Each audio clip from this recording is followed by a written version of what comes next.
बात करने जा रहे हैं एक ऐसा दिन जो लोगों को पता नहीं है। वो काला दिन, वो काली रात हिंदुओं पर डायरेक्ट एक्शन डे के रूप में कहर बनकर टूटा।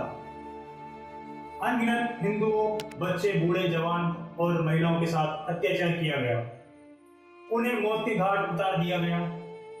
तो आखिर हिंदू अपने साथ अतीत में किए गए जुल्म को आखिर भूल क्यों जाता है? क्या तुम्हें बार बार कोई आकर के जगाएगा? जबकि ये सारी बातें तुम्हारी पढ़ाई के सिलेबस का हिस्सा होना अति आवश्यक है, ताकि हर हिंदू को ये बात पता हो, फिर वो चाहे किसी भी कास्ट का हो। हर हिंदू का मतलब हर हिंदू जो खुद को अपना हिंदू डीएनए मानता है, मगर आज का ऐसा हिंदू जो अपना अतीत ही नहीं जानना चाहता। अगर कोई तुम्हारे साथ हुए अत्याचार को तुम्हें दिखा रहा है किसी भी माध्यम से, मगर तुम्हें देखना ही नहीं है, बल्कि आप लोगों को तो देखना है सिर्फ आज है ब्लू पानी पानी और वो दीपिका पादुकोण का भगवा रंग की बिकनी पहनकर अर्धनग्न डांस। तो चलिए जानते हैं कि वो काला दिन राजनीति का गलत फायदा उठा करके किस तरह हिंदुओं का कत्लेआम किया गया। किसी ने अपना बेटा खोया, किसी ने अपनी मां, तो किसी ने अपनी पत्नी, तो किसी ने अपना पति। आखिर ये डायरेक्ट क्या था? साल था 1946। भारत अपनी आजादी की दहलीज पे खड़ा था, लेकिन आजादी के रास्ते पर एक बहुत बड़ी अड़चन आ चुकी थी। एक ऐसी अड़चन जिसने देश को हमेशा के लिए दो हिस्सों में बांट दिया। उस समय मुस्लिम लीग का नेता था मोहम्मद अली जिन्ना। जिन्ना एक अलग मुस्लिम राष्ट्र पाकिस्तान की बात कर रहा था। जिन्ना ने अपने राजनीतिक जीवन की शुरुआत तो कांग्रेस के साथ ही की थी, लेकिन बाद में लगभग 1940 के आसपास वो मुस्लिम लीग का प्रमुख नेता बन गया और प्योर नेशन थ्योरी जैसा घिनौना प्रस्ताव सामने लाया। मुसलमानों के लिए एक अलग राष्ट्र पाकिस्तान की मांग को और आगे बढ़ाया। जिन्ना ने ब्रिटेन की कैबिनेट मिशन योजना को भी ठुकरा दिया। क्या थी कैबिनेट मिशन योजना? उस पर भी कम शब्दों पर हम आज बात कर लेते हैं। कैबिनेट मिशन योजना 1946 में भारत को भेजी गई थी। इसका मुख्य उद्देश्य भारत की एकता बनाए रखते हुए शांतिपूर्ण तरीके से सत्ता का ट्रांसफर सुनिश्चित करना था। इस योजना ने सीधे तौर पर पाकिस्तान की मांग को खारिज कर दिया था। इन बहुत सारी बातों से खफा होकर जिन्ना ने खुले तौर पर कहा, अगर हमें पाकिस्तान नहीं मिला तो हम इससे लड़कर लेंगे। उनके ऐसा कहने पर लाखों मुस्लिम लोग सड़कों पर आ गए। और फिर होना क्या था? वही हुआ जो हर हिंदू के साथ होता आया है। इस राजनीति के गलियारों में हिंदुओं को उसी तरह काटा गया जैसे उन लोगों की इच्छा हुई। 16 अगस्त 1946 की सुबह कलकत्ता में तनाव साफ महसूस किया जा सकता था। मुस्लिम लीग के समर्थकों ने जुलूस निकाले, रैलियां की, लेकिन जल्द ही यह विरोध प्रदर्शन बेकाबू हो गया, क्योंकि ये रैलियां और जुलूस निकाले ही इसलिए जा रहे थे ताकि शहर में दंगे भड़क उठे। हिंदू और मुस्लिम दोनों समुदायों के बीच हिंसा आग की तरफ फैल गई। यह कोई मामूली दंगा नहीं था। चारों ओर लूटपाट, आगजनी और कत्लेआम हो रहा था। पुलिस और प्रशासन दंगों को रोकने में पूरी तरीके से विफल साबित हो रही थी। अगले 4 दिनों तक कलकत्ता में खून की नदियां बहती रही। इस दौरान हजारों लोग मारे गए और लाखों लोग बेघर हो गए। इतिहास में इसे द ग्रेट कलकत्ता किलिंग्स के नाम से भी जाना जाता है। डायरेक्ट एक्शन डे की आग सिर्फ कलकत्ता तक ही सीमित नहीं थी, इसकी लपटें पूरे देश में फैल गई। जल्द ही बिहार और नोआल की, आज जो बांग्लादेश में है, सभी में भीषण दंगे शुरू हो गए। इस भयानक हिंसा से यह स्पष्ट कर दिया कि एक अखंड भारत अब बंटवारे की तरफ बढ़ रहा है। जो लोग पहले एक अखंड भारत का सपना देखते थे, अब वो गलत साबित हो रहे थे।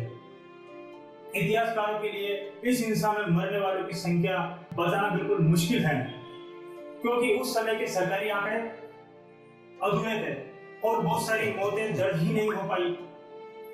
हालांकि उपलब्ध ऐतिहासिक दस्तावेजों और रिसर्च के आधार पर कुछ अनुमानित आंकड़े दिए गए हैं। 16 अगस्त 1946 को शुरू हुए दंगों में इसका प्रमुख केंद्र था कलकत्ता। यहाँ लगभग 4000 से लेकर 10,000 लोग मारे गए, वो भी सारे के सारे हिंदू। अब जो लोग ये वीडियो देख रहे हैं और कह रहे हैं कि भाईचारे की बात करो, तो सुनो आगे। 15,000 से 20,000 लोग घायल हुए। अब इन घायलों को भी मरे के बराबर ही माना जा सकता है, क्योंकि किसी न किसी का खून तो बहा है। और फिर लोअलखी जो कि बांग्लादेश में है, और त्रिपुरा में भी दंगे हुए जिनमें सैकड़ों लोग मारे गए। यहाँ भी मतलब केवल हिंदू से ही समझे। यह हिंसा इतनी क्रूर थी, इन इलाकों में बड़े पैमाने पर लूटपाट, आगजनी, जबरन, धर्मांतरण और महिलाओं के साथ अत्याचार की घटनाएं हुई। बिहार में दंगे हुए और वहां भी लगभग 7 से 8 हजार लोग मारे गए। 1 लाख से अधिक लोग बेघर हो गए थे इस हिंसा के अंदर। आप लोग ध्यान रखें, ये अनुमानित आंकड़े हैं, असली संख्या शायद कहीं ज्यादा थी, क्योंकि उस दौर की अराजकता में कहीं लोगों के शव कभी बरामद ही नहीं हुए या उनकी मौत का कोई रिकॉर्ड ही नहीं मिला। ये सब हो जाने के बाद ब्रिटिश प्रधानमंत्री क्लीमेंट एटली ने कहा कि ब्रिटिश सरकार जून 1948 तक भारत को पूरी तरीके से आजाद कर देगी। लॉर्ड माउंटबेटन को भारत का नया वायसराय बनाकर भेजा गया। 3 जून 1947 को उन्होंने माउंटबेटन की योजना की घोषणा की, जिसमें भारत के विभाजन का ब्लूप्रिंट पेश किया गया। इस योजना को कांग्रेस और मुस्लिम लीग दोनों ने स्वीकार कर लिया। ब्रिटिश संसद ने इस अधिनियम को पारित किया, जिसमें 2 नए स्वतंत्र देशों भारत और पाकिस्तान के गठन का प्रावधान किया गया। 14 अगस्त 1947 को पाकिस्तान बना और 15 अगस्त 1947 को भारत एक स्वतंत्र राष्ट्र के रूप में अस्तित्व में आ गया। पाकिस्तान जो बना वो 2 हिस्सों में बटा, पूर्वी पाकिस्तान जिसमें आज का बांग्लादेश शामिल है, पश्चिमी पाकिस्तान जिसमें आज का पाकिस्तान शामिल है। अब बात करते हैं द बंगाल फाइल्स के बारे में, जो कि अभी रिसेंटली में रिलीज हुई। तो पहले इसका कलेक्शन जान लेते हैं। पहले दिन इसने कमाए 1.75, दूसरे दिन 2.85, तीसरे दिन 2.75 और चौथे दिन पर 1.15 करोड़ इसने कमाया है। और डे 5 पर 1.35, डे 6 पर 1 करोड़, डे 7 पर भी 1 करोड़, टोटल मिलाकर के 11.25 करोड़ इसका कलेक्शन जाता है। उसके नेक्स्ट इसने 0.6 करोड़, फिर सैटरडे को इसने 1.15 करोड़ एंड संडे के दिन 1.1 करोड़ कमा करके ये टोटल अभी तक पहुंची है 14.15 करोड़ तक। तो देखो दोस्तों, कश्मीर फाइल की तरह आप इस मूवी को देखने नहीं गए। आखिर इस फिल्म के साथ ऐसा क्यों हुआ, जबकि फिल्म एक रियल बेस्ड स्टोरी पर है। वही डायरेक्टर जिन्होंने द कश्मीर फाइल बनाई। यहाँ तक कि आधी कास्टिंग को छोड़ दे तो सारी की सारी कास्टिंग हुई है, थोड़ी बहुत कास्टिंग को छोड़ दे तो। एक्टिंग की बात करें, चाहे वो मिथुन हो, पल्लवी जोशी हो, दर्शन कुमार, सिमरन कौर जो गदर 2 में थी, अनुपम खेर, मिथुन के बेटे नामसी चक्रवर्ती, सभी ने उस कहानी को जो उनकी किरदार है उसमें जान डाल दी। हर एक सीन को रियल फील कराने के लिए इन महान एक्टर्स ने बहुत ही अच्छी एक्टिंग का इसके अंदर इनपुट दिया है। जिस तरह आप लोगों ने द कश्मीर फाइल को सपोर्ट किया और वो उस समय की ब्लॉकबस्टर मूवी बनी, ऐसा होने से डायरेक्टर के मन में जोश आया कि मैं और ऐसी रियल स्टोरी पर मूवी बनाऊं जिनको लोगों से छुपाया गया और वो उनके ऊपर हुए अत्याचारों को समझे। क्या हुआ था कश्मीर में? बस ये लोग शरणार्थी ही बनकर आए थे।